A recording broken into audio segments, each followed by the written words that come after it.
assainissement c'est vrai que compétence.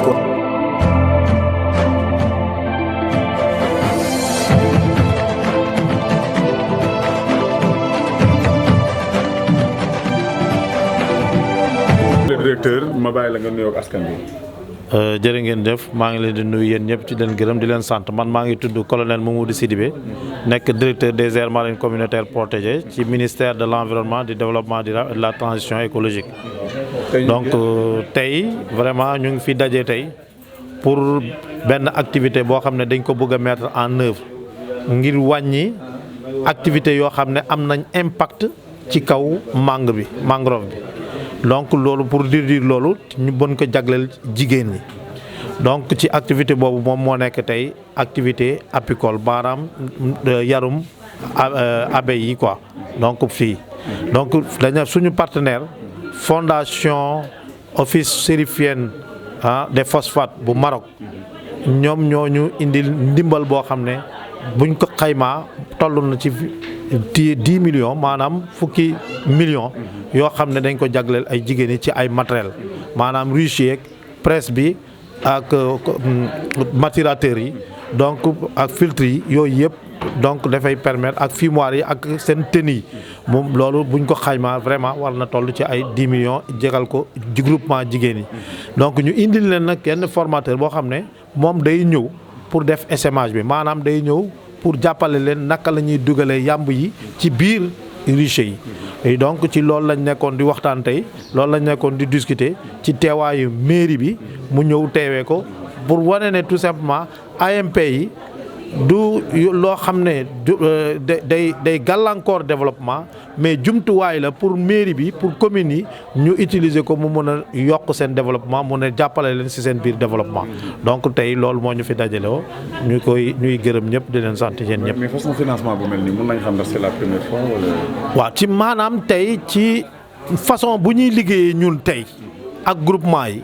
suñu mbébét la woon ñu mën am koo xam ne partenaire boo xam ne dina mën a taxaw am taxawaay bu mel noonu bii c'est la première fois parce que lépp lañ doon gis c'est-à-dire que financement la boo xam ne dafay laajte ay financement complémentaire donc alors que bii laajatul ay financement complémentaire kii chaîne de valeur bi yëpp maanaam activité bi yëpp lañ jël en charge donc ñii jigéen yi amuñu dara loo xam ne dañ ko ciy dugal lu dul seen doole seen xam-xam seen xel loolu lañ ci dugal waaw ak seen man-man donc loolu moom vraiment c'est une première fois ñu ngi ciy kontaan bu baax a baax parce que loolu mooy ñuy jàppale tey ñu mën a gën a jàppale jigéen yi parce que AMP yi nekkul loo xam ne nguur gi ko tax samp fii ak déedéet mais initiative communautaire la boo xam ne nguur gi bu ngi koy accompagner. Bonjour à tout le monde. Merci beaucoup. Je suis le colonel Mamadou Sidibé, directeur des aires marines communautaires protégées au niveau du ministère de l'Environnement, du Développement durable et de la transition écologique. Nous sommes réunis aujourd'hui ici pour donner du matériel, mais aussi pour appuyer les femmes dans le cadre d'une activité qu'on appelle l'apiculture. Nos partenaires, la Fondation Office chérifienne des phosphates, a apporté un important matériel d'apiculture pour aider les femmes à mieux mener cette activité. Parce que c'est des activités de substitution qui permettent tout simplement de diminuer la pression sur la ressource. Et donc c'est à cause de ça que nous avons développé cette activité-là. Donc ils nous ont donné un important lot de matériel, donc depuis les maturateurs, les presses, jusqu'au rucher et tout ça, et plus maintenant le lot des fumoirs et l'équipement nécessaire. Donc qui avoisine d'une valeur de plus de 10 millions de francs CFA pour les différents groupements. Nous sommes venus en même temps avec un formateur qui va aider les femmes à essaimer, à mettre les essaims d'abeilles dans ces ruchers-là. Comment ils doivent le faire, comment est-ce qu'elles doivent entretenir, comment est-ce qu'elles doivent faire le suivi. Donc tout ce travail sera mis en œuvre avec maintenant le formateur qui restera ici pour faire ce travail-là avec les femmes. Et donc c'est un important lot de matériel. Et ça c'est extrêmement important parce que c'est une première fois aujourd'hui que nous accompagnons des groupements féminins donc sur une activité, pas en termes d'appui financier complémentaire, mais en termes d'appui financier complet. Et c'est ça qui est extrêmement important. Merci beaucoup. Mamadou Ly, en tant que formateur, maa ngi lay nuyu. maa ngi lay fay di nuyu ñi fi nekk ñëpp maa ngi lay fay di nuyu ñi fi nekk ñëpp di encore gërëm fondation OCP accompagnement bi ñuy def ci Joal. taxawaayam ci biir Joal mën nga ñu koy expliquer.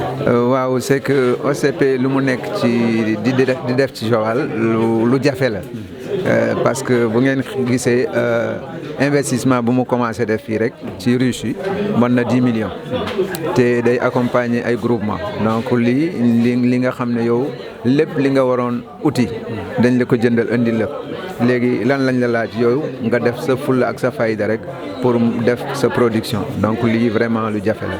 donc formation bi lan ngeen ni ci lan lay yëngu. waaw formation bi nag dafa nekk ci formation li ñuy wax apiculture apiculture nag mooy wàllum lem mais booy am balaa ngay am lem il faut nga yar luy yamb yarum yamb nag moom la ñu nekk nii di def moo tax nag formation bi tey lay commencé ñu ngi fii nag ba le 12 waaw.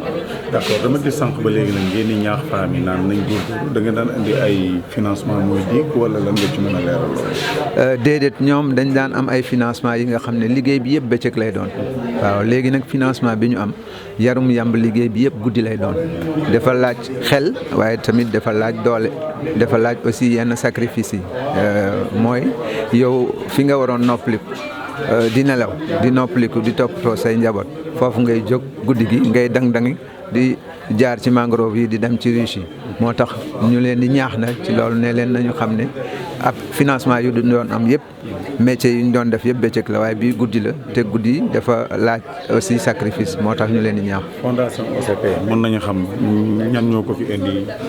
fan la jógee. waaw fondation OCP nag ñoom Maroc lañ jógee.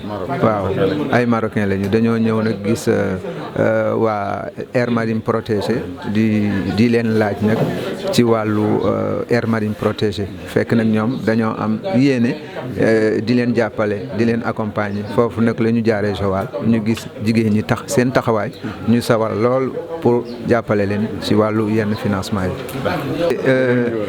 Avant tout je m'appelle Mamadou Ly, je suis formateur et je remercie beaucoup OCP de son engagement vis-à-vis de nos populations pour nous accompagner dans des projets de développement, surtout à Joal, pour accompagner les groupements de femmes de Joal dans la production du miel. Et c'est vraiment un métier innovateur parce qu'à Joal, il n'y a pas assez d'apiculteurs. On peut dire qu'il n'y avait qu'un seul groupement et actuellement, il y en aura 6 plus une association Agir. Donc là, c'est vraiment à saluer. C'est pour cela qu'on n'arrête pas de remercier OCP et d'encourager aussi les femmes, de leur dire vraiment, vous avez quelqu'un qui vous accompagne, qui a acheté vraiment du matériel à hauteur de 10 millions et qui vous demande seulement de travailler. Et je pense que c'est vraiment noble et on remercie encore davantage OCP à travers aussi les AMP, à travers aussi le colonel Sidibé. La fondation, c'est une fondation marocaine qui s'appelle OCP, qui vient vraiment d'arriver au Sénégal. Et ce qu'il est en train de faire, c'est vraiment à saluer. C'est sa première mission d'accompagner au Sénégal un groupement de femmes. Et vraiment, il vient d'investir 10 millions. C'est quelque chose vraiment à saluer. Merci beaucoup. Alaikum. Maa ngi leen di nuyu kenn ku nekk ci turam ak santam bon man maa teewal groupe femmes yi nga xam ne ñoo nekk 6 groupements yi bokk ci AMP bi ñun ñu ngi yëkkatu ci AMP bi AMP bi nekk fi depuis 2004 mi ngi fi man maay madame Ndiaye Aïda Diba dëkk Mbeleñeem nekk présidente GIE Globwe. donc tey ñoo di leen fondation bu mel ni fondation OCP xam ngeen li leen di xaar. waaw fondation OCP moom mi ngi liggéey ak ñun bon conservateur Mapate Djiba moo fi ñëw vraiment lijjanti ñu financement yàgg nañu am ay financement ndax ONG bu nekk jaar na fi ndax bi AMP di démarrer en 2004 ñu ngi démarrer woon ak VVF bi ñu demee ba ci biir la VVF changé tur bi tudd Wetlands ñu nekk ak moom di liggéey ak moom parce que ay pose guirlande yi ñuy def ak pochon yooyu yëpp financement wu kii la Wetlands la jox nañ ñu gaal jox nañ ñu lépp financé nañ ñu depuis nag ñuy liggéey ak ñoom yàgg na ñu ngi liggéey ak Wetlands ba bi ma Pathé Djiba ñëwee fii conservateur commandant bi mu ñëwee vraiment moom it mu jàppale ñu jàppale jigéen ñi ndax bi mu ñëwee li mu njëkk a wax ak ñun prise contact bi mu njëkk a def ak ñun yéen de danaa leen jàppale ba tey groupement fu jigéen grand bu groupement fu mu war a yem rek ñun dinañ fa yem parce que fu nekk dem nañ fa nag man mii dem naa ba Mauritanie te yëpp AMP laa jógee dem ba Mauritanie visite d'essence ak suñu moroomu jigéen di liggéey ci lii kon yàgg nañ ci liggéey mais bii liggéey moom mën nañ lu bees la ci ñun ndax financement yi vraiment ku ko xool fii tey di nga xam ne kii kat ku leen bëgg a jàppale jigéen ñi la te vraiment ndax ki la jox ki lay may jën bis bu ne jàngal la nga nappi moo ko gën te jàngal nga nappi boobu fini na ndax ki la jàngal ngay napp wutal la gaal jàngal la ngay nappi dem bay jaay loolu lañ fi am parce que mu ngi la wutal ay ruche ngay capturer ay yemb soo paree yemb yooyu war nga am na joxaat nañ la feneen foo xam ni mooy pot yu bleu yi fi ngay defaree yemb bi fi ngay defaree lem bi boo paree jox nañ la ay bocal yoo xam ne ci ngay defar sa miel bi kon kooku jàngal na la lépp kooku dañ sant yàlla sant yow takku liggéey rek takku liggéey ñu ngi leen di ñaax naan leen bëgguñu projet bi dégg bëgguñu projet waaw parce que c'est une première waa marocain yi ñoo ko fi indi jaarale ko ci fondation OCP ñu jàppale ñu xool Joal tànn Joal muy Joal moo gën a tuuti mais dañoo tànn Joal xam ne commune Joal bi xëy na li ñu bëgg fi lañ ko mën a am wóolu nañ ñu léegi nag ñu ñuy gën a ñaax pour xam ne liggéey bi kat bu sooxee rek ci ñun la ndax bu Marocain yi jógee Maroc ñëw ba Joal ñëw nekk fi te Sénégal gi ni mu toll yëpp mu ñëw tànn Joal ñëw financé jigéenu Joal kooku dañoo war a liggéey moo tax ñu ñuy ñaax conservateur bëgg rus te ñun duñ ko rus doo merci donc ban message ngay lancé loo xam ne moom ngay wax sa mbokku jigéen ñi ñaan rek takku taxawu parce que Joal ñun ñëpp ñoo ko bokk ñun ñëpp Joal lañu tey lii mun na la wala waxuma la sax groupement 6 groupement yi ñu tànn mais groupement yi nekk Joal yëpp tey mun nañ ci bénéficier wu ndax tey mën nañu du lii rek de du leb bi rek am na leneen ak leneen kon vraiment wax dëgg yàlla marocain yi li ñu nar a defal fii Joal yëpp wax dëgg yàlla groupement yëpp xaj nañ ci loolu rek laay lancé ñu géem a takku liggéey rek. donc en tant que vice-président yow lan nga mën a indi ci ay leeral ginnaaw bi nga nuyoo askan wi ba pare. voilà asalaamaaleykum man Léopold Diouf vice-président bu comité de gestion de mer marine protégée de Joal. voilà tey li ñu fi tax a daje ci loolu laa bëgg a wax parce que dañu am benn projet boo xam ne OCP la marocain yi financé ko muy projet bu am njëriñ ñëw dimbale si jàppale si jigéen yi nga xam ne ñooy yëngu ci biir AMP bi waaw. projet bi naka la demee. projet bi ni mu demee mooy ñoom dañ fi ñëwoon rek jaar fi xool seet ne Joal la.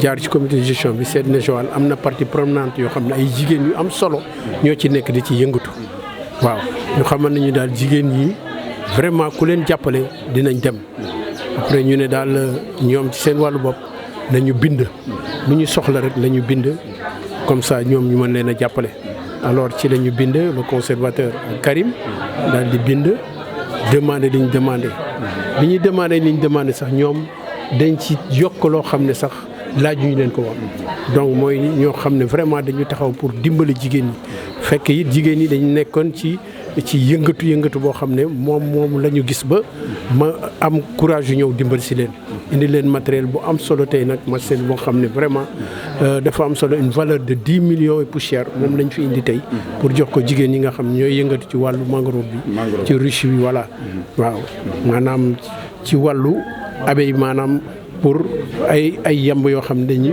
am lem ci loolu la ñuy bëgg a liggéey voilà jigéen yi nag moom formé nañ leen ci loolu dañ ci war a commencer tey déjà formation bi de mais tey dinañ leen yokk à partir d'aujourd'hui pour di leen former ci loolu ngir ñu gën cee mën a gis seen bopp voilà. donc lii lu fi yàgg na ñëw wala c'est la première fois. c'est la première fois ñu am projet bu mel nii.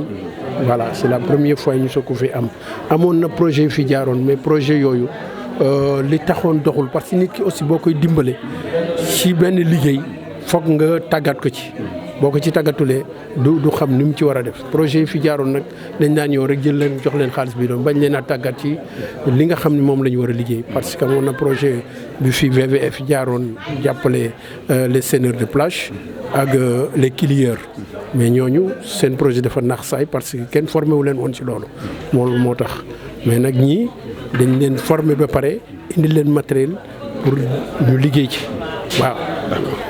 Je me présente, c'est monsieur Léopold Diouf, vice-président du comité de gestion de l'AMP de Joal. Voilà. Aujourd'hui, on a un projet financé par l'OCP. C'est un projet marocain. Ils sont venus ici pour appuyer les femmes de développement qui sont dans l'aire marine protégée, les parties prenantes et qui travaillent dans l'aire marine protégée. Voilà, ce projet, comment s'est passé ce projet-là? COSEP est passé ici une fois. Voilà. Quand elle est passée ici, elle est passée par l'aire marine protégée avec des femmes. Ils ont trouvé des femmes dynamiques qui travaillaient sur les mangroves. Alors ils ont dit que vraiment ces femmes-là, il faut qu'on les appuie. C'est des femmes dont si on les appuie, ils pourront aller de l'avant. Donc c'est de là-bas demander aux femmes d'écrire leur projet et de demander ce qu'ils veulent qu'on les appuie là-dessus. Voilà. Et c'est de cela que ce projet-là est venu. Même ils ont apporté de plus que les femmes avaient demandé. Voilà. Donc aujourd'hui, ils ont apporté au matériel une valeur de 10 millions et poussière. Alors, concernant des ruches, c'est pour l'agriculture. Voilà. Donc, c'est la première fois ou bien... Non, c'est pas la première fois. Mais ce projet-là, c'est une première. C'est une première pour la fois. Mais il y avait des projets qui étaient passés ici. Et ces projets-là, il y avait le WWF qui avait fait des projets. Mais ces projets-là, si ces projets sont disparus, c'est parce que ces femmes n'étaient pas formées, ces gens n'étaient pas formés sur ce qu'ils devaient faire. Et aujourd'hui, c'est pourquoi ces projets-là ont disparu. Parce qu'on avait financé les seigneurs de plage et les quilieurs. Et ces gens-là, ils voulaient faire autrement, ils n'étaient pas formés sur ces projets. C'est pourquoi ces projets-là ont disparu. Mais aujourd'hui, avec le nouveau projet-là, ces femmes-là vont recevoir une formation qu'ils ont déjà reçue, mais aussi c'est une continuité, avec un suivi dynamique qu'ils vont recevoir avec, comment dirait-on là, cette ONG qui les a financés. Donc là, vraiment, on remercie vraiment cette fondation OCP qui a fait grande chose ce jour. Vraiment. Merci. Merci beaucoup.